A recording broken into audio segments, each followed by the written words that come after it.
She told him she loved him. He said nothing. 18 months later, he saw her, holding his baby. Alex Stone had always lived his life by a code: discipline, focus, and silence where emotions were concerned. At 35, he had everything society told him he should want. He was a self-made millionaire, the CEO of a tech conglomerate that had disrupted markets and redefined productivity, and he was admired and feared in equal measure by everyone in his orbit. He moved through the world like a force of nature, efficient, clean, composed. There were no accidents in his life, only decisions. At least, that's what he believed until Hannah Gray entered his office and knocked all of that certainty sideways. She was brought on as a media consultant, hired to refresh the company's public voice, young, incredibly bright, and unervingly observant. Unlike most people who sat across from him in meetings, she didn't try to impress him or flatter him. She listened carefully, spoke honestly, and somehow managed to challenge him without ever being disrespectful. That, more than anything, caught his attention. He started calling her into meetings she technically didn't need to be at, just to see how she would respond. She always came prepared, always calm, but with a spark in her that lit up even the most tedious strategy sessions. At first, he thought it was curiosity. Then he realized it was something he had no control over. Their connection didn't unfold with fireworks or melodrama. It was gradual. Late-night work sessions turned into shared dinners. A casual, good job email turned into inside jokes. And then, without either of them realizing how deep the thread had woven, it became something undeniable. For Hannah, it was terrifying and thrilling. For Alex, it was a violation of his most important rule: never mix the personal with the professional. Still, he let it happen, until the moment she said what he feared most. It was after a long, rainy Thursday, the kind that draped the city in gray. They had just wrapped up an exhausting presentation, and she stayed behind after everyone else had left the boardroom. She was nervous, clearly, but composed. She looked him straight in the eye and said quietly, "Alex, I think I love you." He didn't move. He didn't blink. Inside, 1,000 alarms were going off. His chest tightened. His mind spun. But outwardly, he was silent. She waited. Seconds passed. Then more. Still nothing. Finally, she gave a small nod, almost to herself, and said, "Okay. I guess that's all I needed to know." The next morning, she submitted her resignation. She didn't give a dramatic reason, just cited personal clarity and thanked the team. He didn't stop her. He didn't even acknowledge the letter. Instead, he watched her walk out of the building with her box of belongings, head high, eyes forward. He told himself it was the right thing. That he was protecting her. That he wasn't the kind of man who belonged in the world of words like love and forever. But that night, he stood in his penthouse, surrounded by luxury and silence, and felt something he hadn't felt in years. Regret. Hannah didn't look back as she left the towering glass building that had been her world for nearly a year. The early autumn air bit at her skin as she stepped out onto the street, her arms wrapped tightly around the cardboard box holding the remnants of her time at Stone Tech. A photo frame, a favorite mug, a pen she'd always kept in her blazer pocket, things that once meant routine, structure, even pride. But now, they felt hollow. She had walked away from a position that many would have fought to keep, from a company with power and prestige. But what she walked away from most was him. She had never planned to fall in love with Alex Stone. At first, he had been nothing more than a high-level name on her email threads, a voice she occasionally heard in quarterly briefings. But when they began working more closely, she saw past the headlines and the intimidating suits. Beneath the polished CEO exterior was a man who, despite being brilliant, seemed constantly at war with his own feelings. He asked for input but hated being questioned. He admired honesty but withdrew from vulnerability. And somehow, in the cracks between those contradictions, she had found herself drawn in. When she told him she loved him, she hadn't been looking for a declaration in return. She hadn't expected a grand gesture. All she had wanted was acknowledgement, something real, something human. But his silence was deafening. It wasn't just that he didn't love her. It was that he didn't even try to understand what her words meant. That silence told her everything she needed to know. So she resigned, not to punish him, but to free herself. She packed quickly that evening and left the apartment she had rented in the city. Her sister, Claire, lived in a quiet town 2 hours north, in a small house surrounded by trees that turned gold in the fall. Hannah had always loved visiting there, and now, it felt like the only place where she could breathe. She drove in silence, her phone on airplane mode, not wanting any last-minute messages or attempts at false closure. Alex wouldn't reach out. She knew that. And even if he did, it would be too late. In Claire's guest room, she unpacked slowly. There was no rush. No meetings. No schedule. Just the ticking of the old clock on the wall and the faint rustle of wind outside the window. She slept for 12 hours straight that first night, exhausted not just from leaving her job, but from everything she had held inside for months. 2 weeks later, her nausea began. At first, she dismissed it, stress, probably, or maybe the change in air. But when it didn't pass, she bought a test. She didn't tell Claire what she was doing. She just locked the bathroom door and stared at the stick in her shaking hands. 2 pink lines. Positive. Her knees nearly gave out. She sat on the cold tile floor for a long time, the test in her lap, tears sliding silently down her face. Not because she was sad. Not because she felt ashamed. But because she didn't know how to feel at all. The weight of the moment was so massive, it flattened every emotion. This wasn't just about her anymore. Her entire life had shifted without warning. She didn't call Alex. She thought about it. More than once.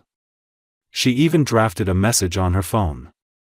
But the image of him in that boardroom, his face perfectly still as she spoke her heart, haunted her. If he couldn't say anything then, what would he say now? Would he believe her? Would he accuse her of trying to manipulate him? Or worse, would he offer cold, contractual support? She didn't want that. Her child didn't deserve that. She closed the message and never sent it. Claire noticed, of course. One night while they were watching a movie, Hannah got up to quietly throw up in the bathroom. When she came back, pale and tired, Claire paused the screen. "You're pregnant, aren't you?" Hannah nodded slowly, lips pressed together. Claire didn't ask who. She just wrapped her in a hug and whispered, "You're going to be okay." In the weeks that followed, Hannah began rebuilding from scratch. She started freelancing from home, copywriting, translating, writing essays under a pen name. It didn't pay much at first, but it gave her purpose. She began prenatal appointments with a kind local doctor and watched as her body changed in ways that felt both terrifying and miraculous. She thought of Alex more than she wanted to. Every time she felt a kick, every time she saw the ultrasound monitor light up, she wondered if he would have been moved. If he would have cried. If he would have pulled her hand to his chest and whispered apologies he didn't know how to give. But she let those thoughts drift away. She had to. Months passed. Her belly grew, and so did her strength. When her daughter was born, after a long and painful labor, the room fell completely silent for a second before the baby's cry broke through. Hannah looked into those piercing blue eyes and knew instantly, there was no denying who her father was. She named her Ellie. No middle name. No last name from him. Just Ellie. Hers. Entirely. Ellie was 5 months old when the world around Hannah finally began to slow down. The chaos of new motherhood, sleepless nights, endless feedings, the dizzying mix of wonder and fear, had settled into a rhythm that was equal parts exhausting and beautiful. The quiet town where Claire lived became their sanctuary. In the mornings, Hannah would carry Ellie outside wrapped in a soft blanket and sit on the back porch with a cup of lukewarm tea, watching as the sun filtered through the changing leaves. Ellie would gurgle and wave her tiny hands at the wind, fascinated by birds, trees, and the play of light on the grass.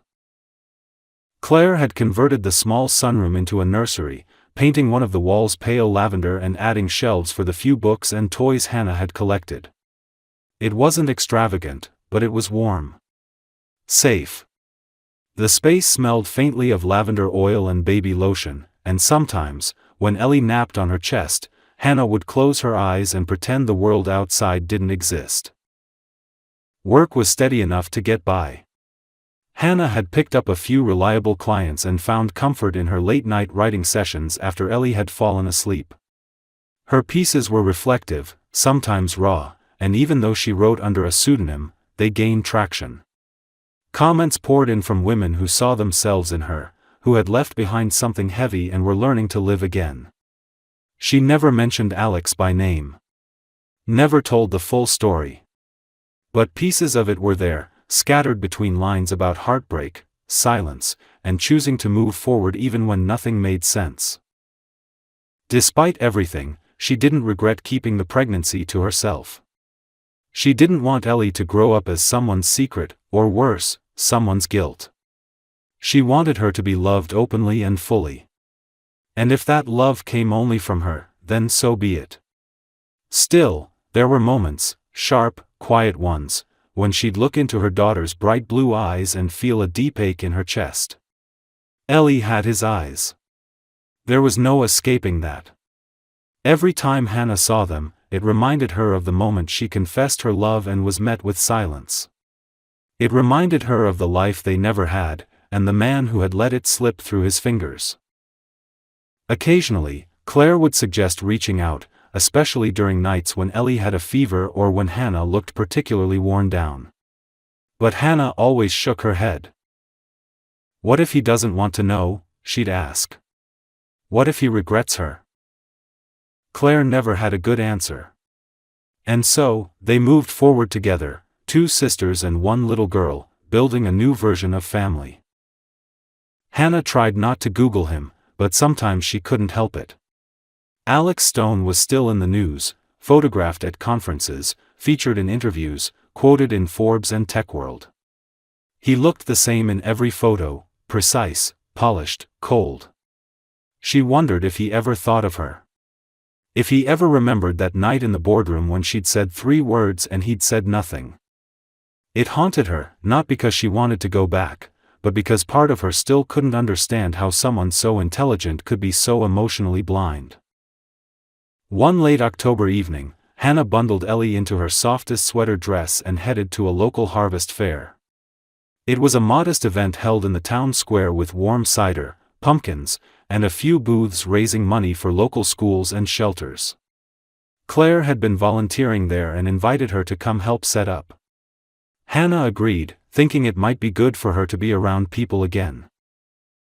The night air was crisp, and Ellie giggled happily in her sling, her tiny hands reaching for string lights and paper lanterns. The scent of cinnamon and wood smoke filled the air, and for the first time in weeks, Hannah felt almost normal. People smiled at her, asked about Ellie, complimented her eyes. Hannah thanked them and moved on quickly. One woman said, "Those eyes, so blue. Just like her father's, I bet." Hannah paused for a fraction of a second. Then she smiled and replied, "She got lucky." That night, after Ellie had fallen asleep, Hannah sat on the floor of the nursery and cried. It wasn't a breakdown. It wasn't even sadness. It was grief, quiet, private grief, for a connection that could never be, for a man who would never know the sound of his daughter's laugh or the way she furrowed her brow when trying to roll over. And for herself, too, for the part of her that still, even now, wished he had said something when it mattered most. But then Ellie stirred in her crib and let out a sleepy sigh, and Hannah wiped her tears, stood, and whispered, "We're okay, baby. We're more than okay." Because in the absence of what could have been, Hannah had built something whole. Something quiet. Something real. The gala had never been something Alex Stone looked forward to, but he always showed up. As the CEO of one of the most visible and powerful tech companies in the country, he knew public appearances mattered. His team expected him to make the rounds, shake hands with donors, pose for press photos, and deliver a few polished remarks about innovation and philanthropy. He'd done it all before, hundreds of times. Usually, it was effortless. But that night, something about the air felt strange. It wasn't the elegant lighting, the orchestra playing in the corner, or the scent of champagne and wealth that filled the luxurious restaurant. It was something he couldn't name. A restlessness in his chest he hadn't felt in years. He walked through the crowd, exchanging practiced smiles, answering questions without truly hearing them, nodding when he was supposed to. His assistant, Dana, tried to keep him moving, whispering names and reminders into his ear. But suddenly he stopped, completely unprompted, turning his head toward the floor-to-ceiling windows overlooking the city. She was standing there. Hannah. She wasn't supposed to be here. Not in this world. Not in this city. Not this close. She stood in a midnight blue dress that clung to her figure with quiet grace, her light brown hair gathered loosely over one shoulder. And in her arms, resting against her chest, was a baby girl no older than 6 months. The child had dark tufts of hair and wide, clear blue eyes, eyes that hit Alex like a blow to the chest. For a moment, the noise around him disappeared. He couldn't hear the music, the chatter, the clinking glasses. He saw only them, Hannah and the baby, framed by the golden lights of the city skyline. Dana said something, but he didn't respond.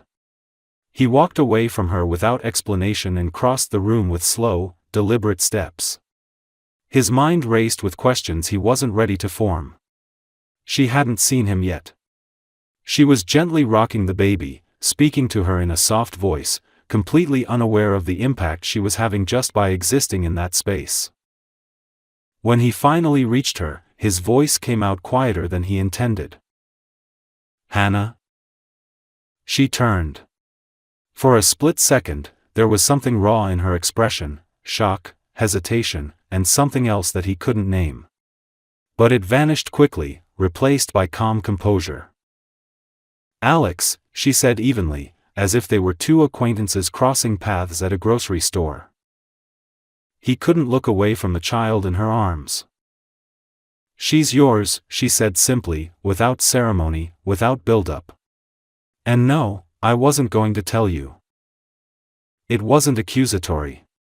It wasn't bitter. It was just honest. He swallowed hard. Why? Her eyes, those deep brown eyes that once held so much hope, searched his face for a moment. "Because I told you I loved you, and you said nothing. I needed to protect her from silence like that." Alex felt his stomach twist. The weight of what she was saying crashed into him all at once.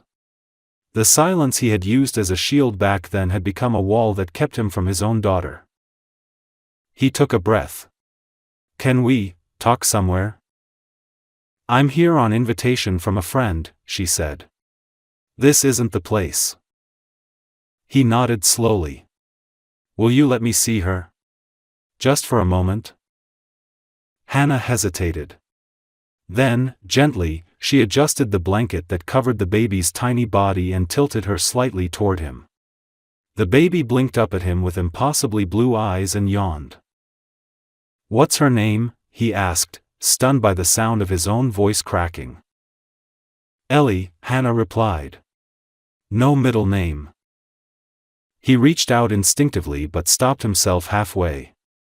Hannah noticed and nodded once.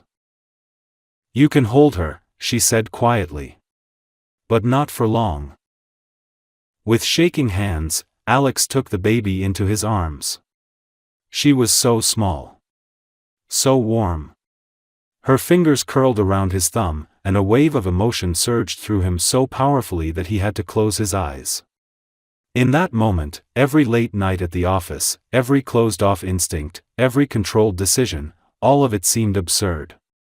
This child existed. She was real. And he had missed it all. He handed her back carefully, afraid his hands would betray the storm in his chest. "I didn't know," he whispered. "If I had." She cut him off gently. "But you didn't ask. Not once. You never reached out. You didn't wonder what happened after I left. I made peace with that." He wanted to argue. To tell her how often he had thought of her, how many nights he'd stared at her number in his phone, too ashamed to call. But what would that change now? "I'm not here to fight," he said after a long silence. I need time. To process. To understand." "You don't get to process," she said calmly. "You can be in her life, Alex, if you want to be. But only if you show up. Not later. Not when it's convenient. She doesn't need a ghost. She needs presence." He nodded, overwhelmed. "I want to try. If you'll let me." "Trying isn't enough," she said. "But it's a start." She shifted Ellie in her arms and turned away. Before she walked off, she paused, looked over her shoulder, and said, "You know where to find us. But we won't wait." Alex stood there, motionless, as the crowd resumed moving around him. The orchestra played something light and cheerful, and the chandelier sparkled overhead. But his world had shifted. And for the first time in years, Alex Stone wasn't in control. Alex didn't sleep the night after the gala. He sat in his apartment, surrounded by floor-to-ceiling windows and a skyline that suddenly felt meaningless. The lights of the city flickered far below, but all he could see were her eyes, the way Hannah had looked at him with calm strength, not anger, not desperation, but something worse, finality. And Ellie. That tiny child with his eyes. Her hand had wrapped around his thumb, barely larger than a petal, but that small touch had detonated something inside him that he didn't know how to name. He had spent years building a fortress out of silence, out of logic, out of power. But in that moment, with a child in his arms and a woman he once loved looking through him instead of at him, every defense crumbled. He had been so certain he was protecting her by not answering. He told himself love wasn't real, that his presence would only complicate things. But the truth was more cowardly. He had been afraid. And now, he had missed the first smile, the first laugh, the first time Ellie had opened her eyes. The next morning, he did something he hadn't done in over a decade. He cleared his schedule without reason. Dana protested, confused by his sudden disappearance from meetings and calls, but he didn't explain. There was nothing to explain that could be put into words yet. He found Hannah's name in an old HR file. She had listed her sister's town as a backup contact address. It was a stretch, but it was something. 2 hours later, he was in a car, watching the city give way to long roads, trees, and quiet neighborhoods that looked nothing like the world he lived in. When he pulled up in front of the small house with the white porch, he sat there for a long time, engine off, unsure what he was about to do. He wasn't used to knocking on doors without control, without a reason that benefited him. He wasn't used to being the one asking. Claire answered the door, and for a moment, her expression told him she knew exactly who he was. She didn't smile, but she wasn't hostile either. "She's in the back," Claire said after a long pause. "With Ellie." Hannah was sitting on a blanket in the grass. Ellie was lying on her back, kicking her legs in the air, babbling in soft, happy tones. The sun framed them both, and it struck Alex how complete they looked, how peaceful. He approached slowly, hands trembling in a way that made him feel ashamed. When Hannah saw him, she didn't look surprised. "I wasn't sure you'd come," she said. I didn't know how not to, he replied. She looked down at Ellie. She doesn't know who you are yet. You're a stranger to her. I want to change that, he said. But not on my terms. Yours. Hers. Hannah studied him for a long moment, then nodded toward the edge of the blanket. Sit. He did. For the next hour, he watched her with Ellie, watched how naturally she moved, how she spoke to the baby like she was a whole person with opinions and needs that mattered. When Hannah finally handed Ellie to him again, she stayed nearby but didn't interfere. Ellie didn't cry, didn't resist. She looked at him curiously, her little hand reaching toward his collar. He couldn't stop the tears that welled up. Hannah didn't react. She just watched. You don't get to drop in and out of her life, she said quietly. If you're in, you're in. Diapers, bottles, bedtime stories, sickness, first words. Not just birthdays. I know, Alex said. I'm not here to play a role. I'm here to be a father. If you'll let me. She didn't answer right away. Instead, she leaned back on her elbows and stared up at the sky. I don't trust you, she said finally. Not yet. I don't expect you to, he replied. I just hope to earn it. One day at a time. He stayed until sunset, helping fold the blanket, holding Ellie while Hannah packed up her toys.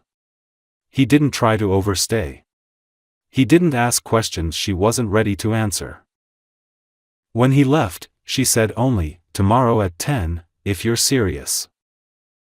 And he was. He showed up the next morning at 10 sharp. And the next day. And the one after that. He changed diapers with clumsy hands. He learned how to warm a bottle. He held Ellie when she was fussy and learned which song calmed her when nothing else worked. Every evening, when he left, he felt a little less like a stranger. And every night, Hannah sat by the window, watching him go, wondering how a man who once stood so far from love was slowly, steadily learning how to walk toward it. By the third week, Alex had become a part of the daily rhythm, not just an occasional visitor or a curious presence on the edge of their lives. He arrived every morning at 10, no matter the weather, no matter how busy his inbox became overnight. At first, Hannah kept her guard up, watching his every move with quiet skepticism, half expecting him to flinch or retreat when things became inconvenient or emotionally complex. But he didn't. He stayed. He held Ellie through teething cries, paced the floor with her during late-morning fussiness, and patiently learned how to distinguish between the different tones of her babble. His suits began to change. At first, he wore his usual tailored jackets, shirts crisp and perfect. But those soon gave way to soft sweaters, rolled sleeves, jeans with baby drool on the thighs. His hair, once always styled to perfection, grew slightly longer, curling a little at the ends. The change didn't make him look less powerful, it made him look real. Human. Someone Hannah almost didn't recognize. What surprised her most wasn't that he adapted. It was how quickly Ellie responded to him. She started reaching for him when he entered the room, her face lighting up with that gummy, open-mouthed smile that parents come to live for. She squealed when he made silly faces, patted his cheeks when he lay on the floor beside her, and clung to his shirt when he carried her on long afternoon walks through the trees behind the house. There was one afternoon that stood out more than the others. Ellie had just woken from a nap, cheeks flushed, hair sticking out in wild directions. Hannah was preparing a bottle in the kitchen, and when she walked into the living room, she found Alex on the floor with Ellie in his lap. He was softly singing an old lullaby, one she hadn't heard since childhood, his voice quiet and rough around the edges. Ellie's head rested against his chest, tiny fingers curled into the fabric of his sweater. He didn't notice her watching until he turned his head and their eyes met. Neither of them spoke. The silence wasn't uncomfortable, it was layered with meaning. That image stayed with her all day and deep into the night. Later, Hannah sat alone on the porch, arms around her knees, and tried to reconcile the man she once knew with the man who now came back every single day. She remembered how it felt to say, "I love you," to him and be met with silence, a wall of distance that had nearly broken her. But the man who came now didn't hide behind silence. He spoke with actions. With presence. With the quiet, undeniable truth of consistency. Still, the wound hadn't fully healed. Part of her held onto it because she didn't know how to let go of something that had changed her so deeply. Forgiveness, she realized, wasn't a door you walked through once. It was a hallway you had to choose to keep walking down. That weekend, Alex showed up with a small stack of board books and a toy giraffe. When Hannah laughed and teased him for spoiling Ellie, he looked sheepish. "I didn't know what to bring," he said. "I just wanted to bring something." Then he added, more softly, "I missed everything for 6 months. I can't get that time back, but I can try not to miss what's ahead." That night, after Ellie had gone to sleep, Hannah surprised herself by inviting Alex to stay for dinner. It was a simple meal, pasta, a salad, tea. But it felt monumental. They ate slowly, talked carefully, and for the first time since the gala, she asked him about his life outside of fatherhood. He told her about the company, how it felt empty now, how the money and titles didn't carry the same weight. He admitted he had gone back to the office after the gala and stared at her name in the system for hours, stunned by the hole he hadn't known was there. He confessed that the day she walked out of his life was the first day he questioned the man he had become. "I was afraid," he said. "Afraid of love, afraid of needing someone, afraid of not being enough. So I said nothing. And I lost everything." Hannah didn't answer right away. Her heart hurt at the truth of it, but she also felt something else, a flicker of understanding. Not absolution, not yet, but something softer than anger. As he stood at the door to leave, she said quietly, "You're showing up now. And that counts for something." When he left, she stayed at the window longer than usual. And this time, when he disappeared down the street, she didn't feel dread or ache. She felt possibility. October slipped into November with a quietness that matched the shift between Hannah and Alex. The leaves turned from vibrant fire to brittle brown, and the air grew sharper, laced with the coming of winter. But inside Claire's house, there was a strange warmth taking hold, not just from the fireplace or the heavy blankets draped over the furniture, but from the way Hannah had stopped flinching when Alex's car pulled into the driveway, from the way Ellie now squealed when she saw him at the door, from the way the three of them had begun to move together with an unspoken rhythm. Alex had become a constant, no longer proving he could be present, but simply being present. He didn't ask for acknowledgement, nor did he press for more than what was offered. He helped in the kitchen, washed bottles without being asked, stayed late when Ellie had a fever, and sometimes arrived with food already prepared, saying only that he had extra. He had learned to hold the baby with one arm and stir soup with the other, to carry a diaper bag with no sense of irony, and to rock Ellie for long, quiet stretches while humming to himself. The house felt different when he was in it, not louder, not busier, but fuller. More complete.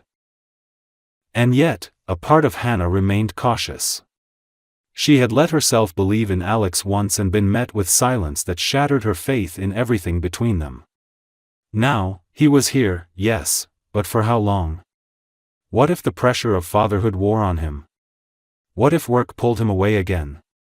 What if this was temporary? Those questions lived in the corners of her mind like shadows she couldn't quite chase away. One evening, while Claire was out and Ellie had fallen asleep unusually early, the house was blanketed in quiet. Alex stayed later than usual. He didn't ask. He just didn't leave. They sat across from each other on the living room floor, Ellie's toys scattered between them, 2 cups of untouched tea cooling nearby. Hannah stared at a small rubber elephant, turning it slowly in her hands. She didn't look up when she said, do you know what the hardest part was? Alex looked at her carefully, sensing the shift in her tone. Tell me, he said. It wasn't when you said nothing after I told you I loved you. That was awful, yes, but I could justify it in my head: fear, shock, pressure. I had excuses ready for you before I even left the building. But the hardest part was the silence afterward. The way you never called. The way you never even tried to ask why I left. That made it real. That told me everything I didn't want to believe about how little I must have meant to you. Her voice didn't tremble. It was steady, quiet, almost detached. That's how he knew it came from the deepest kind of wound, the kind that had bled out and scarred. Alex closed his eyes for a moment. There's not a day that goes by where I don't regret that. She finally looked at him. Then why did you do it? He didn't answer right away. He rubbed his hands over his face and let out a breath. Because I didn't know how to be needed. Not really. I've spent my entire life succeeding by being untouchable. Controlled. But when you said you loved me, I felt completely powerless, and it terrified me. I thought if I said nothing, it would all go away. That the feelings would pass. That you'd move on and forget me. But instead, I lost everything that mattered. And I've hated myself for it ever since. The room felt heavier, but not suffocating. I never stopped loving you, Hannah said after a long silence. Even when I didn't want to. Even when I was angry. But love by itself isn't enough. I need trust. I need safety. Especially for her. I want to build that with you, Alex said, his voice raw. Not because it'll fix the past, but because it's the only future I want. They sat in silence again, this time not out of discomfort, but reflection. Then Hannah said quietly, Ellie's first word might be, Dada, at the rate we're going. Alex smiled, and it was the kind of smile that didn't reach the mouth but pulled something deep in the chest. I hope it is, he said. Before he left that night, he paused by the door. I love you, he said. No hesitation. No drama. Just the words she had once given him, finally returned. Hannah didn't respond right away. But as the door closed behind him, she felt something shift again, this time not fear, but a small, glowing thread of trust beginning to form. It wasn't a declaration. It wasn't closure. It was the beginning of something real. Something neither of them would run from this time. Winter arrived slowly, layering the town in soft snow and fog that rolled over the hills like breath. The trees stood bare, skeletal and still, and the roads shimmered under thin sheets of ice. But inside the little white house, warmth pulsed through every room. It lived in the quiet lullabies Hannah sang at bedtime, in the steam rising from mugs of cinnamon tea, and in the sound of Ellie's giggles bouncing down the hallway like sunlight trapped in sound. What had once been temporary, a man showing up each morning, a father learning how to live outside the boundaries of ambition, was now just life. A shared rhythm. A new normal. Alex had kept his promise. Not with words or grand gestures, but with something far rarer, consistency. He never missed a day, never cancelled, never allowed work to swallow him again. His world had rearranged itself around Ellie's needs and Hannah's boundaries. He still ran a company, still carried the weight of a global empire on his shoulders, but he did it differently now. He brought his laptop to the house, took meetings in Claire's old sewing room, and blocked off time in his calendar for diaper changes and nap time. His employees noticed, the media speculated, but he didn't explain himself. For the first time in his life, he didn't care what the outside world assumed. It wasn't perfect. There were moments of tension, when Ellie wouldn't stop crying and neither of them knew why, when Hannah flinched at a tone too close to the old Alex, or when he caught himself retreating into silence again without meaning to. But those moments didn't end in slammed doors or bitter silences. They ended in apologies, in long walks to clear the air, in small conversations whispered late at night once Ellie had fallen asleep between them. One Sunday morning, as snow fell quietly against the windows, Hannah sat on the couch in thick socks and a worn sweater, feeding Ellie, who was now sitting upright on her own.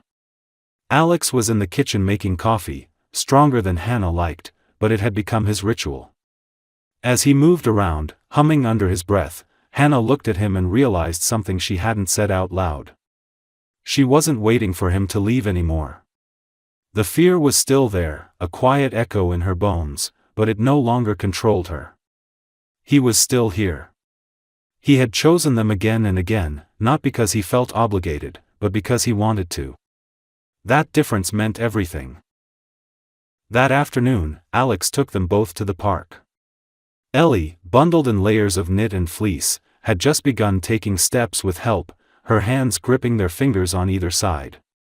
She squealed each time her boots crunched through snow, and Alex laughed with a kind of freedom Hannah had never seen in him before.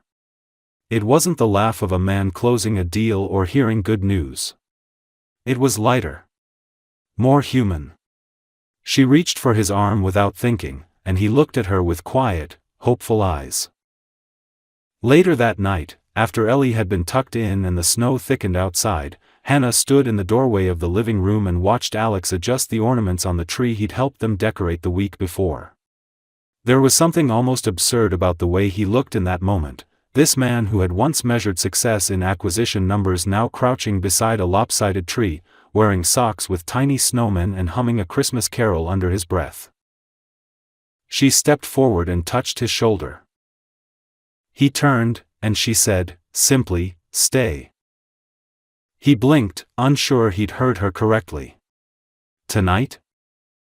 "No," she said, her voice calm, certain. "For good." He didn't speak.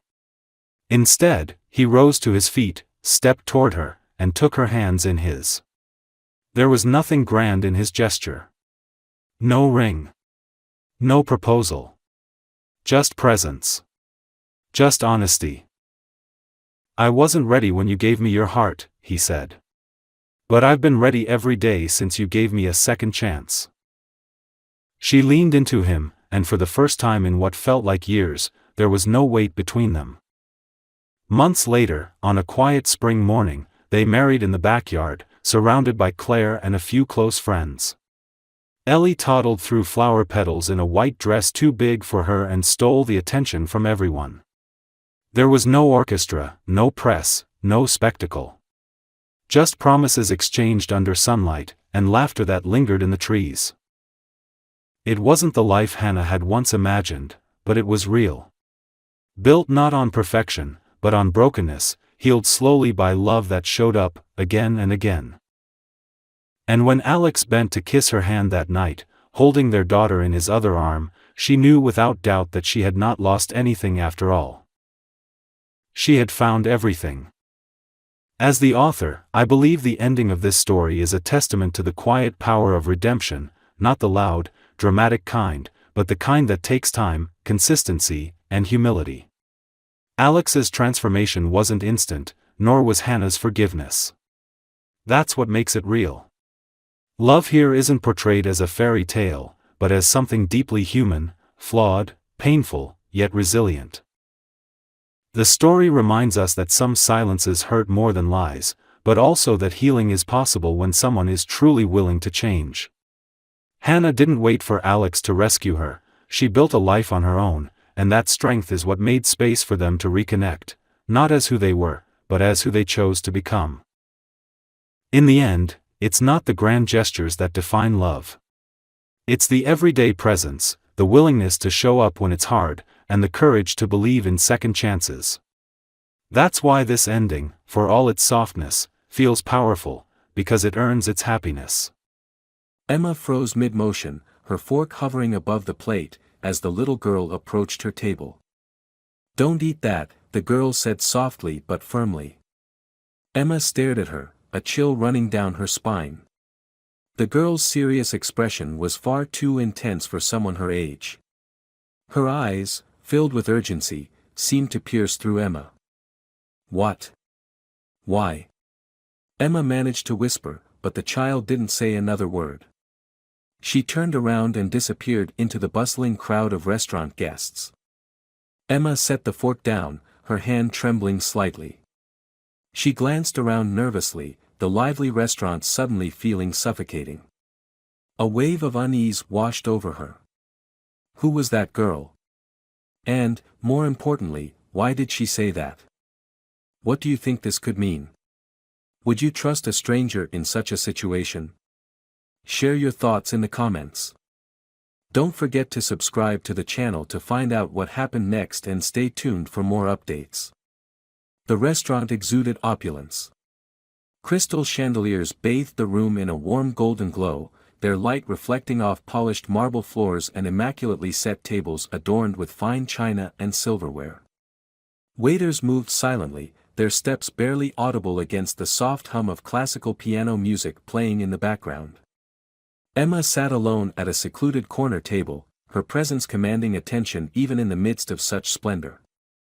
Dressed in a sleek black evening gown, Emma's every gesture spoke of elegance and wealth. She twirled the stem of her wine glass between her fingers, gazing absently at the exquisite dish placed before her, a seared filet mignon garnished with edible gold flakes and delicate truffle shavings. Tonight was meant to be a rare moment of solitude, an escape from the constant demands of her high-profile life. Just as Emma raised her fork, a shadow flitted across her table. Startled, she looked up to see a young black girl standing just beyond the edge of her private space. The girl's appearance was jarringly out of place in this refined setting. She was small, no older than 10, wearing a faded dress that hung loosely over her thin frame. Her bare feet peeked out beneath the hem, dirty and bruised. Emma's initial reaction was irritation. How had this child managed to slip past the vigilant staff of the exclusive restaurant? But then she noticed the expression on the girl's face, a mixture of fear and urgency. "Don't eat that," the girl said softly, her voice barely louder than a whisper but striking Emma with the force of a shout. Emma froze, her fork suspended midair.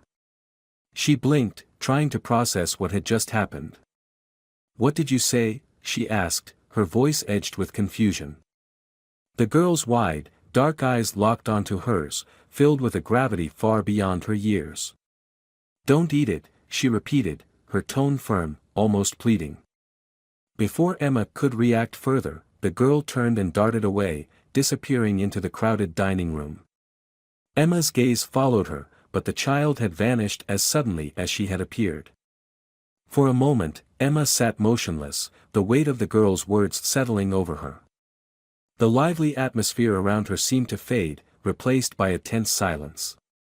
Her eyes dropped to the plate in front of her. The once appetizing dish now seemed foreboding, as though it harbored a dark secret. Emma felt her pulse quicken. A part of her wanted to dismiss the incident, to chalk it up to a prank or the imaginings of a desperate child. But something about the girl's intensity wouldn't let her move on. Her instincts, honed by years of navigating high-stakes situations, screamed at her to listen. Slowly, Emma placed her fork down. She pushed the plate away, her appetite replaced by a gnawing sense of unease. The girl's warning lingered in her mind, like a shadow she couldn't shake. The restaurant's lively hum resumed around her, but for Emma, everything had changed. She couldn't have known then that this fleeting encounter would mark the beginning of a night that would unravel her world and force her to confront truths she had never imagined. Emma sat frozen at her table, her mind racing. The girl's warning echoed in her ears, and though the restaurant's soothing ambience persisted, she could no longer enjoy it. Every clink of glassware and quiet conversation seemed distant and muted. Her hands trembled slightly as she reached for her phone, the cool metal of the device grounding her in reality. Her first thought was to call him, Damien. Her boyfriend of 2 years, charming and self-assured, always seemed to have a way of making her feel safe. If anyone could explain this bizarre incident and restore some semblance of normalcy, it was him. She hesitated for a moment, staring at his contact name on the screen. Would he even believe her? She took a deep breath and pressed the call button. Emma? Damien's familiar voice answered on the second ring, warm and steady. What's wrong? You sound off. I need you to come here, Emma said, her voice wavering despite her efforts to stay composed. Something happened. I don't know how to explain it over the phone. Damien's tone shifted instantly, growing serious. Where are you? The restaurant, you know the one, she replied, glancing nervously at the untouched plate in front of her. I'm nearby. I'll be there in 10. The call ended, and Emma leaned back in her chair, exhaling shakily. Relief washed over her, but it was tinged with lingering unease. The minutes stretched endlessly until she spotted Damien's tall figure entering the restaurant, his confident stride cutting through the crowd with ease. He approached her table, his dark blazer unbuttoned as though he'd rushed to get there. His eyes, sharp and calculating, softened when they met hers. Emma, what's going on? He asked, placing a hand on her shoulder as he sat down across from her. She recounted the event in hushed tones, describing the girl, her warning, and the strange fear that had gripped her ever since. Damien listened intently, his brow furrowed. When she finished, he leaned back in his chair, running a hand through his neatly combed hair. That's unsettling, he admitted, his tone measured. But listen, it's probably just some random incident. A prank, maybe? Kids can be weird like that. Emma shook her head. No, it didn't feel like a prank. She was so serious, Damien. Like she knew something. He paused, his eyes drifting to the plate still sitting untouched between them. Then his expression darkened. You know, he said slowly, it could be the chef. The chef? Emma repeated, startled. Think about it, Damien continued. Some of these people hate their wealthy clients. Maybe he thought he could get away with something, make a statement or whatever. Emma stared at him, the logic of his words settling uneasily in her mind. She wanted to believe him, it was a clean, simple explanation. But something about it didn't feel right. Why would he do that? I've never even met the man, she said, her voice tinged with doubt. Doesn't matter, Damien replied with a shrug. Sometimes envy and resentment are enough. Look, the important thing is you didn't eat it. Whoever that girl was, maybe she overheard something or saw something suspicious in the kitchen. You should let the restaurant handle this. His words were soothing, logical, and carefully delivered. Yet Emma couldn't shake the feeling that something was off. The idea of the chef as the culprit seemed plausible, but the girl's urgency and the strange timing of her appearance gnawed at her. Damien reached across the table, taking her hand in his. You're safe, Emma. That's what matters. Let's not blow this out of proportion. Emma nodded slowly, but the knot in her stomach refused to loosen. A small, nagging voice in her head whispered that there was more to the story, something Damien's reassurances couldn't explain away. That night, as Emma lay in her lavish penthouse apartment, her thoughts churned relentlessly. The city lights outside her window sparkled against the velvet darkness, but their usual comforting glow felt cold and distant. She replayed Damien's words in her mind, the chef might have tried to poison you. Maybe out of resentment. At first, the explanation had seemed plausible, even reassuring. But the more she thought about it, the more it unraveled under scrutiny. Why would the chef, a professional working in one of the most prestigious restaurants in the city, risk everything for a petty act of vengeance? She had no personal connection to him, no history that could justify such hostility. Envy of the wealthy? Perhaps. But even that felt like a stretch. Chefs at this level thrived on serving clients like her.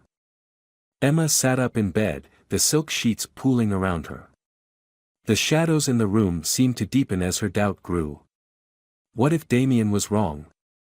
What if someone else was behind this? The girl's warning had been too specific, too urgent to ignore. She walked to the window, her reflection staring back at her through the glass. Her mind drifted to the child, the way her voice had trembled yet carried an unmistakable authority. How had she known about the poison? Was she guessing, or had she seen something? Emma clenched her fists. She couldn't leave this unanswered.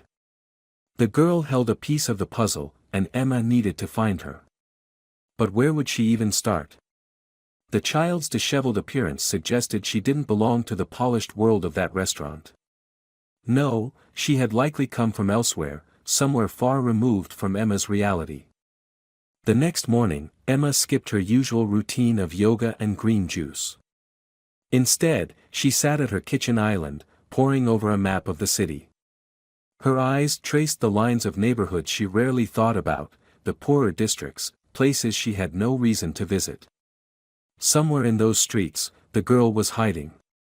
Emma made a few calls, leveraging her connections. She learned that some children from the rougher parts of town often wandered into the wealthier areas, scavenging or begging. It was a long shot, but it was the only lead she had. As the hours passed, her resolve hardened. She couldn't rely on the restaurant's investigation or Damien's reassurances. This was personal now. The girl had risked something to warn her, and Emma owed it to her, and to herself, to uncover the truth. By midday, Emma found herself slipping into a more practical outfit, dark jeans, a leather jacket, and boots. The designer labels were still there, of course, but muted, less conspicuous. She tucked her long blonde hair into a low ponytail, grabbed her purse, and stepped into the elevator. As the doors closed, she took a deep breath. She was heading into unfamiliar territory, a world she had always observed from a distance but never dared to enter. For the first time, Emma felt both vulnerable and determined. The girl's face lingered in her mind, her eyes wide with fear and urgency. Whoever she was, whatever she knew, it was the key to unraveling this dark mystery. And Emma was ready to find her, no matter what it took.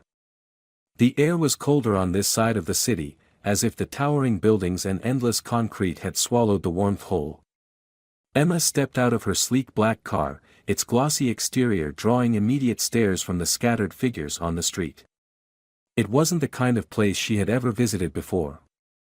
The sidewalks were cracked, graffiti sprawled across the walls, and the faint smell of garbage lingered in the air. Emma pulled her leather jacket tighter around her and scanned her surroundings. A group of teenagers leaned against a crumbling brick wall, their hooded gazes following her every move. Across the street, an old man sat slumped on a stoop, a cigarette dangling from his lips. "Hey, Barbie," one of the teens called out with a mocking laugh. "Lost your way to the country club?" Emma ignored him, keeping her steps measured and purposeful. She had been expecting hostility, she wasn't naive enough to think she'd be welcomed with open arms. But the sharp edge in their voices still cut deeper than she'd anticipated. She approached a small corner store, its windows covered with bars and faded posters advertising discounted cigarettes and lottery tickets. Inside, a bell jingled as she pushed the door open. The cashier, a woman with tired eyes and a stained apron, barely looked up from her magazine. "Excuse me," Emma began, her voice steady but polite. "I'm looking for a young girl, about 10 years old, black, with short hair. She might have been around here recently." The cashier gave her a flat stare before shaking her head. "Don't know anyone like that." "Are you sure?" Emma pressed, her tone edging into desperation. "She's small, thin, and—" "Lady," the woman interrupted, her voice laced with irritation. "We don't keep track of kids running around here. Try the shelter down the block if you're so interested."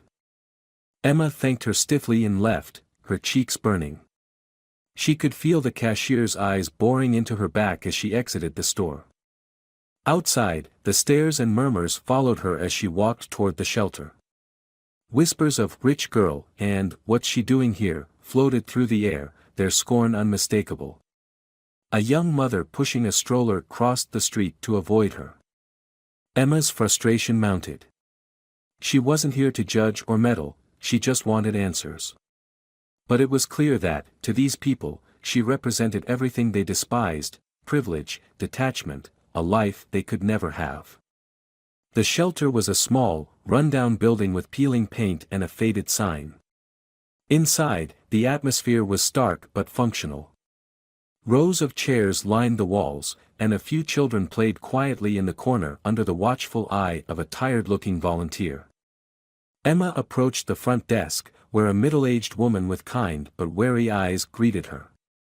"I'm looking for someone," Emma explained, keeping her tone soft. "A little girl, about 10 years old. She might have been around here recently." The woman hesitated, studying Emma's face. "We see a lot of kids here. Do you know her name?" Emma shook her head. "No, but she was at a restaurant last night. She warned me about something dangerous. I need to find her." The woman's expression softened slightly, but her tone remained cautious. "I'll ask around. But if she's one of ours, she's probably not in a hurry to talk to someone like you." Emma nodded, understanding the unspoken meaning. She waited near the door, her eyes scanning the room. After what felt like an eternity, a boy approached her, a scrappy kid with a defiant tilt to his chin. "I know who you're looking for," he said. Emma's heart leapt. "You do? She hangs out at the old factory on 4th Street sometimes," he said, his voice dropping to a conspiratorial whisper. "But you didn't hear it from me." Emma thanked him and slipped him a $20 bill. As she left the shelter, determination fueled her steps. She was getting closer. The hostility and insults she'd faced so far had only strengthened her resolve. Emma knew she didn't belong here, but this wasn't about her. The girl had risked everything to warn her, and Emma wasn't going to stop until she found her. The old factory loomed like a skeleton of forgotten industry, its broken windows and rusted walls whispering tales of abandonment. Emma stood at the edge of the property, her heels crunching against the gravel as she scanned the area. The boy from the shelter had said the girl sometimes hid here, and despite the eerie stillness, Emma felt certain she was close. She stepped cautiously inside, the air thick with dust and the faint smell of mildew. Shafts of light pierced through the cracks in the walls, illuminating piles of debris and remnants of a bygone era. Emma's heart pounded as she ventured deeper, her breath visible in the cold, stagnant air. "Hello," she called out, her voice echoing in the cavernous space. "It's okay, I'm not here to hurt you. I just want to talk." A faint rustling sound came from the corner of the room, and Emma turned sharply. Slowly, a small figure emerged from behind a stack of wooden crates. It was the girl. Her clothes were even more tattered than Emma remembered, her face smudged with dirt, and her eyes wide with a mixture of fear and defiance. She clutched a threadbare blanket around her shoulders, as though it were the only shield she had against the world. "You found me," the girl said, her voice low but steady. Emma took a step closer, keeping her movements slow and deliberate. "I had to. You saved my life last night. I need to know how you knew." The girl hesitated, her fingers tightening around the edges of the blanket. For a moment, Emma thought she might run again, but then the girl sighed and sat down on the floor, crossing her legs beneath her. "I saw him," she said simply. Emma crouched down to her level, her pulse quickening. "Who? Who did you see?" The girl looked away, her gaze drifting toward the cracked concrete floor. "A man. He was in the kitchen. I was by the back door, where they throw out food. I go there sometimes, when I'm hungry." Emma felt a pang of guilt.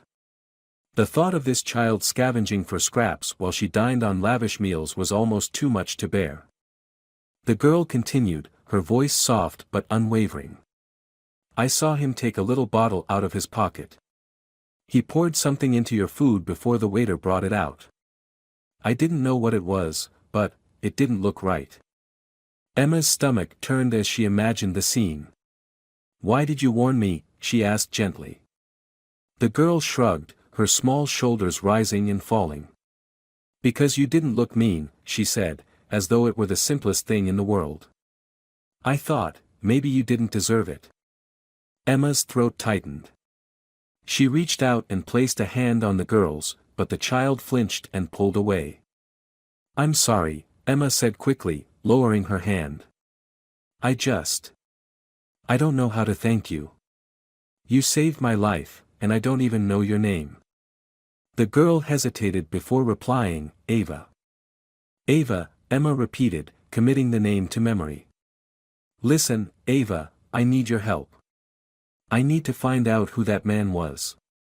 Can you come with me? I need you to tell me if you see him again. Ava's eyes widened, and she shook her head furiously. No. I can't. He'll see me. He'll know I told. Emma leaned closer, her voice soft and reassuring. I promise I'll protect you. You don't have to do this alone. Please, Ava.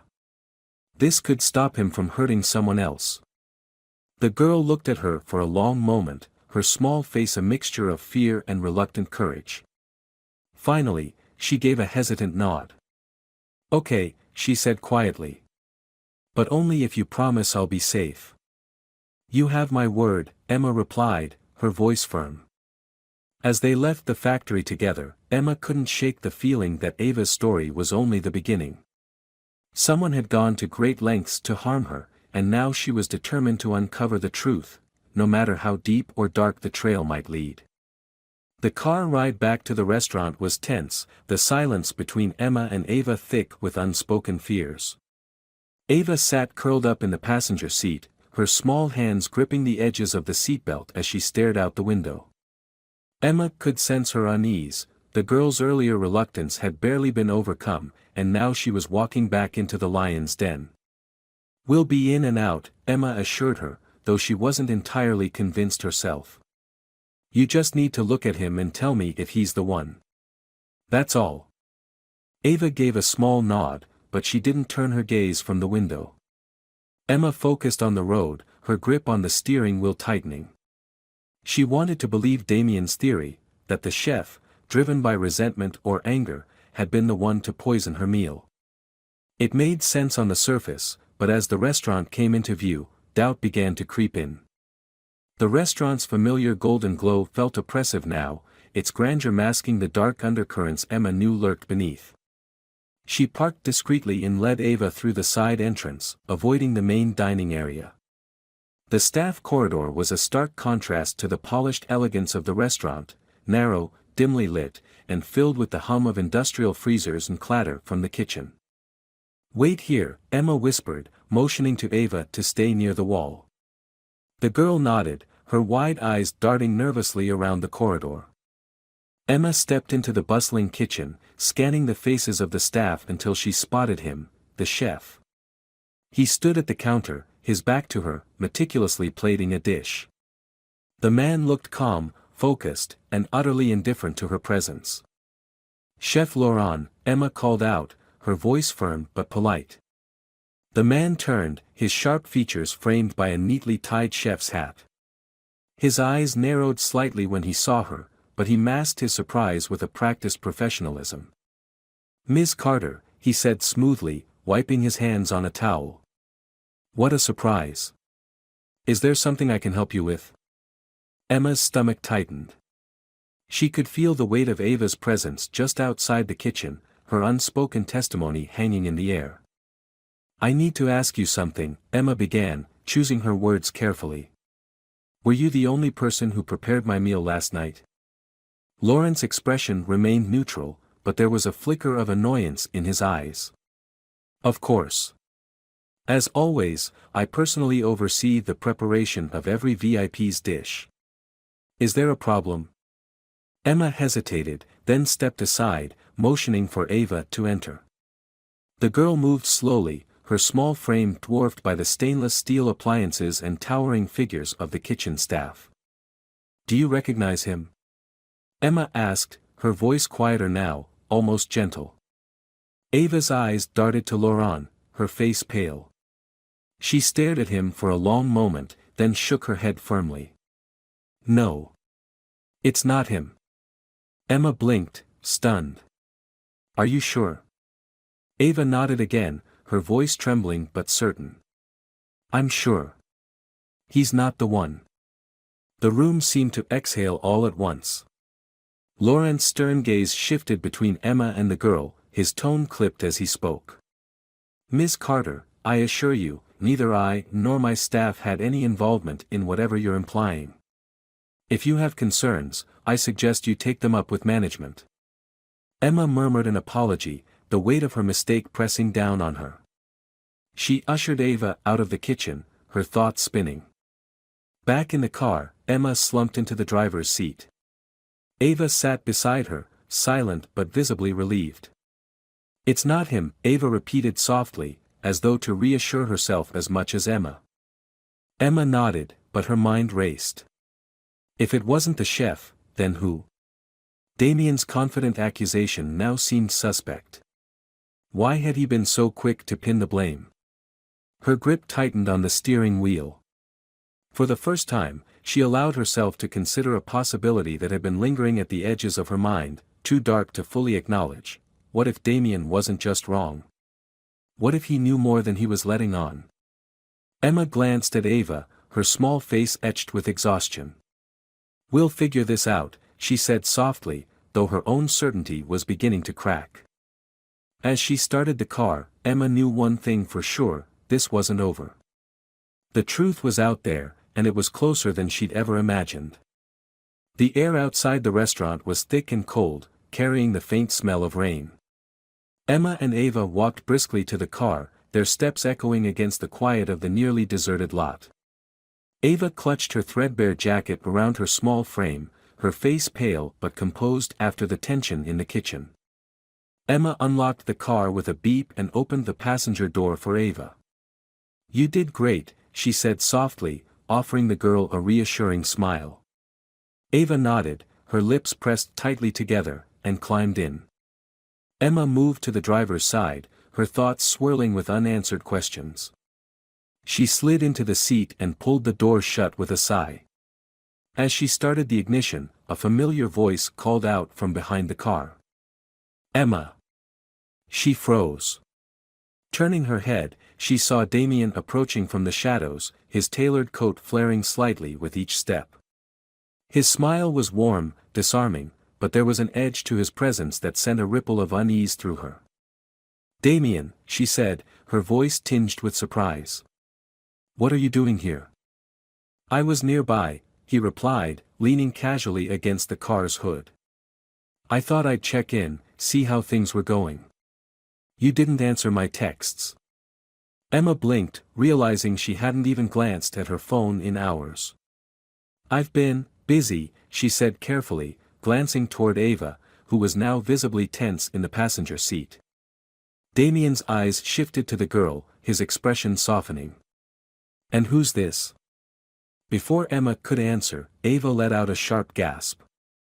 Her eyes widened in sheer terror, her small hands gripping the edges of the seat.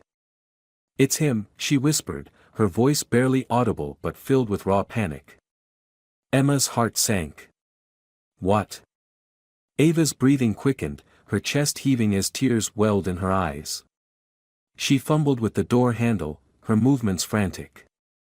Ava, wait! Emma exclaimed, but the girl had already pushed the door open and stumbled out of the car. No! Ava screamed, her voice piercing the stillness of the lot. I can't. I won't go near him. Damien's expression shifted, a flicker of confusion, or perhaps annoyance, crossing his face. He straightened, taking a step toward Ava.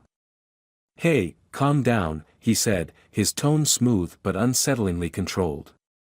What's going on? Emma, who is this kid? Emma didn't answer. Her eyes locked onto Ava, who had backed away several feet, trembling.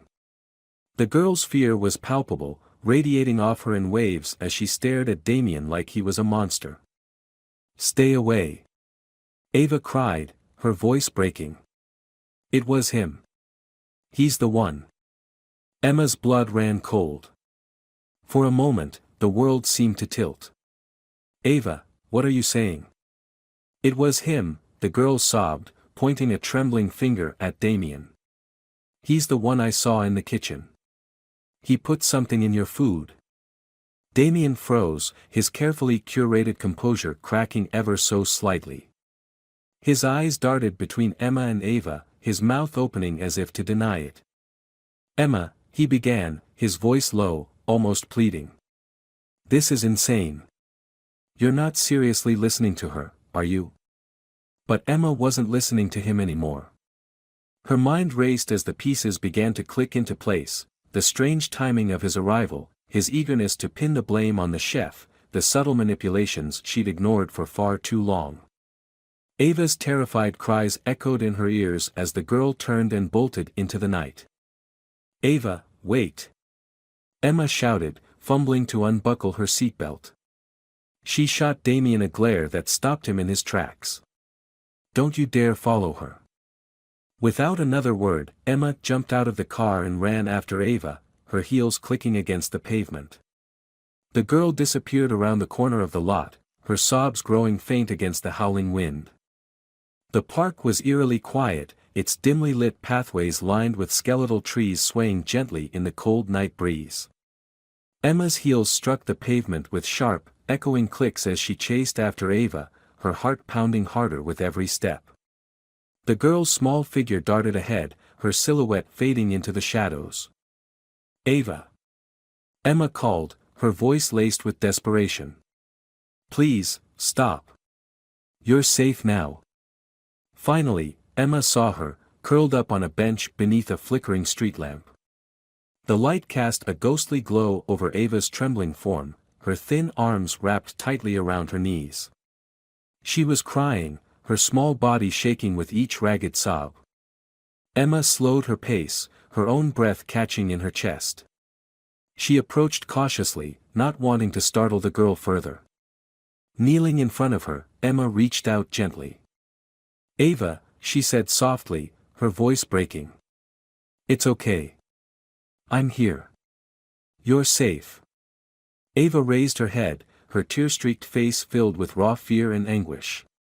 Her wide eyes searched Emma's, as though looking for reassurance that she could trust her. It was him, Ava whispered, her voice barely audible but heavy with certainty. Emma froze. Her stomach tightened, a cold knot forming deep within her. What do you mean? She asked, though she already knew the answer. Ava sniffled, her small hands gripping the fabric of her worn jacket. The man in the kitchen, she said, her voice trembling. It was him. Your boyfriend. I saw him. He took a little bottle out of his pocket and poured something into your food. The words hit Emma like a physical blow. Her breath hitched, and she felt the ground beneath her tilt.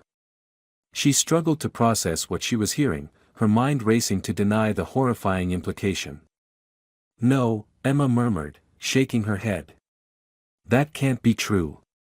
You must have. I'm not lying. Ava cried, her voice rising with emotion. I know what I saw. It was him. I saw his face, and then he left the kitchen before they brought your food out. Tears streamed down Ava's cheeks, her tiny frame trembling as she clung to the memory that had haunted her since that night. Emma stared at her, unable to look away, as a horrifying clarity began to take shape.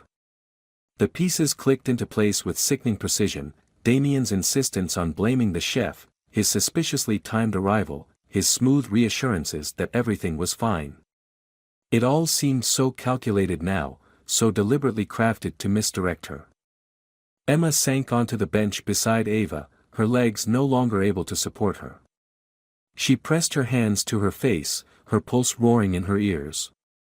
The man she had trusted, the man she had loved, had tried to kill her. Her mind raced with memories, the gentle touches, the whispered promises, the way he had always seemed to know exactly what to say to put her at ease. It was all a lie, a carefully constructed facade masking a darkness she could never have imagined. Why? Emma choked out, her voice barely more than a whisper. Why would he do this? Ava wiped her tears with the back of her hand. I don't know, she said, her voice small. But when I saw him, I knew I had to warn you. I couldn't just let it happen. Emma reached out and pulled Ava into a tight embrace. The girl tensed at first but then relaxed, burying her face in Emma's shoulder. "Thank you," Emma whispered, her voice breaking. "Thank you for saving me." As they sat together under the flickering light, Emma's shock began to harden into resolve. She had been blind to Damien's true nature, but now she saw him for what he was, a man willing to destroy her for his own gain. She wouldn't let him get away with it. Not now, not ever. Emma's fingers gripped the steering wheel tightly as she drove back to her apartment, her knuckles white with tension. The car was eerily silent, save for the hum of the engine and Ava's steady breathing beside her. The girl had fallen asleep in the passenger seat, her small frame curled up under the warmth of Emma's coat. But Emma's mind was anything but calm. Every word Ava had spoken replayed in her head, each one slicing through her like a blade.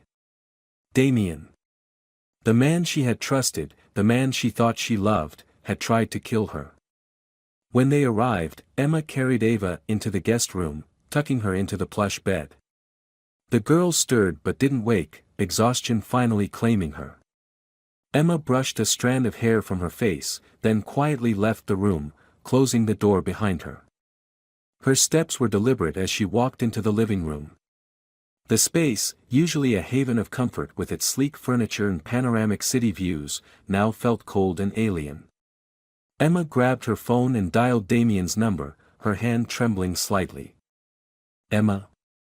Damien's voice came through the line, smooth and calm as always. "We need to talk," she said, her tone sharp. "Now." There was a pause, then his reply. "All right. I'll be there in 10. When the doorbell rang, Emma's heart thudded in her chest, but she steeled herself. She opened the door to find Damien standing there, his handsome features arranged in a concerned expression. "Emma," he said, stepping inside without waiting for an invitation. "What's going on? You sounded upset on the phone." Emma closed the door and turned to face him, her arms crossed. "I know what you did, Damien." He blinked, his face briefly flashing with confusion before settling into a practiced mask of innocence. "What are you talking about?" "Don't play dumb," Emma snapped, her voice rising. "Ava saw you. She saw you in the kitchen, putting something into my food. She told me everything." Damien froze for a moment, his eyes narrowing slightly. "Emma," he said slowly, "you're letting a scared little girl manipulate you. Do you even hear yourself? This is insane." "No," Emma shot back, stepping closer. "What's insane is that I almost died because of you." "And for what? Money? Power? What did I ever do to deserve this from you?" The room fell silent, the air between them crackling with tension. Damien's jaw tightened, his mask slipping just enough to reveal the cold anger underneath. "You don't know what you're talking about," he said, his voice low and dangerous. "Stop lying." Emma shouted, her hands trembling. "I trusted you, Damien. I loved you, and you tried to kill me." His expression darkened further, the facade of charm completely shattered. "You're too soft, Emma," he said coldly. "Always trusting everyone, thinking the world is fair. You don't realize how easy it would have been. One dose, one meal, and everything you have would have been mine." Emma's breath caught in her throat as his words sank in. He wasn't even denying it anymore. "You're a monster," she whispered, her voice trembling. Damien smirked, his confidence returning as he took a step closer. "And what are you going to do about it? Call the cops? Good luck proving anything. It's your word against mine." Emma's eyes burned with unshed tears, but she stood her ground. "I don't need to prove anything. Ava saw you. She's my witness." At the mention of Ava, Damien's expression faltered, but only for a moment. Then his smirk returned, cruel and calculating. "You think anyone will believe a street kid?" he sneered. "She's nothing, Emma. Just like you're nothing without me." Emma's hand tightened around her phone, her thumb already pressing the emergency call button. "We'll see about that." Damien's eyes widened as the sound of her call connecting filled the room. 911, what's your emergency? "This is Emma Carter," she said, her voice cleared despite the lump in her throat. "I need police at my residence immediately. My life is in danger, and I have evidence of an attempted murder." Damien lunged toward her, but Emma backed away, holding up a hand to stop him. "It's over, Damien. They're on their way." He froze, his hands clenched into fists, his face a mask of fury and desperation. For a moment, it seemed like he might try to run, but the sound of distant sirens sealed his fate. Minutes later, the police arrived, their presence filling the apartment with an air of finality. Emma watched as Damien was handcuffed, his protests falling on deaf ears. As they let him out, he turned to her one last time, his voice venomous. "You'll regret this, Emma." She met his gaze, unflinching. "No, Damien. You'll regret underestimating me." As the door closed behind him, Emma felt her knees weaken. She sank onto the couch, her head in her hands. The man she had once loved was gone, replaced by the stark truth of his betrayal. But even as the weight of the night pressed down on her, Emma knew she wasn't broken. She had faced evil and survived. Now, she would rebuild, not just for herself, but for Ava, and for the life she refused to let anyone take from her. The morning sunlight streamed through the large windows of Emma's penthouse, casting long, golden shadows across the room. Despite the beauty of the dawn, Emma sat silently on the couch, a steaming cup of coffee untouched in her hands. The events of the past days had left her emotionally raw, the weight of betrayal and near-death pressing heavily on her chest. But amidst the pain, there was a glimmer of purpose. She glanced toward the guest room, where Ava still slept soundly, curled up in a cocoon of soft blankets. The sight of the girl's fragile form filled Emma with a mixture of gratitude and resolve. Ava had saved her life, and now it was Emma's turn to save hers. Emma spent the next few days focused on Ava. She took her shopping for new clothes, enrolled her in a private school, and made arrangements for counseling to help the girl process her trauma. At first, Ava was hesitant, her wary eyes watching Emma's every move as though expecting the kindness to evaporate. "You don't have to do all this," Ava muttered one evening, pushing her new sneakers across the floor with her toes. Emma knelt in front of her, placing a gentle hand on her knee. "I want to," she said softly. "You gave me my life back, Ava. The least I can do is make sure you have a chance to live yours." For the first time, Ava's lips curled into a shy smile, and Emma felt a flicker of hope. But Emma's determination didn't stop there. The events surrounding Damien's betrayal and Ava's warning had opened her eyes to the harsh realities of the world, realities she had been privileged enough to ignore for most of her life. The systemic racism that had left Ava invisible, the class hatred that had driven Damien's actions, and the deep-seated injustices that plagued society were no longer abstract concepts. They were personal, and Emma couldn't look away. She began by sharing her story. At first, it was terrifying, exposing the darkest moments of her life to the world. But as she spoke, in interviews and articles, people began to listen. Her platform as a millionaire-turned-survivor gave her a voice that resonated far beyond her expectations. Emma partnered with nonprofits that supported underprivileged children, funded shelters for homeless youth, and launched scholarships for girls like Ava. She created a foundation dedicated to fighting systemic inequality, using her resources to amplify the voices of those who had been silenced for too long. Months passed, and Emma saw the changes in Ava. The once frightened girl had begun to blossom, her laughter echoing through the penthouse as she chased after her dog, a rescue pup Emma had adopted for her. Ava's grades soared, and she began to talk about dreams of becoming a lawyer, someone who could fight for justice just as Emma had fought for her. One evening, as they sat together watching the city lights, Ava turned to Emma. "Why do you care so much?" she asked, her voice filled with genuine curiosity. Emma looked at her, the young girl who had become her anchor in the storm. "Because no one should feel invisible," she said. "And because you reminded me that one act of courage can change everything." Emma knew she couldn't undo the past, but she could build a future, a better one, not just for Ava but for everyone. She wasn't the same woman who had entered that restaurant weeks ago.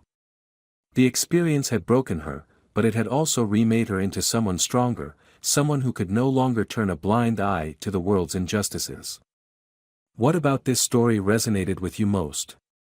What would you do in Emma's shoes? Let us know in the comments below. If you found this story inspiring, don't forget to like the video, subscribe to the channel, and turn on notifications so you never miss another powerful story. Your support helps us share more tales of courage and resilience. Thank you for watching.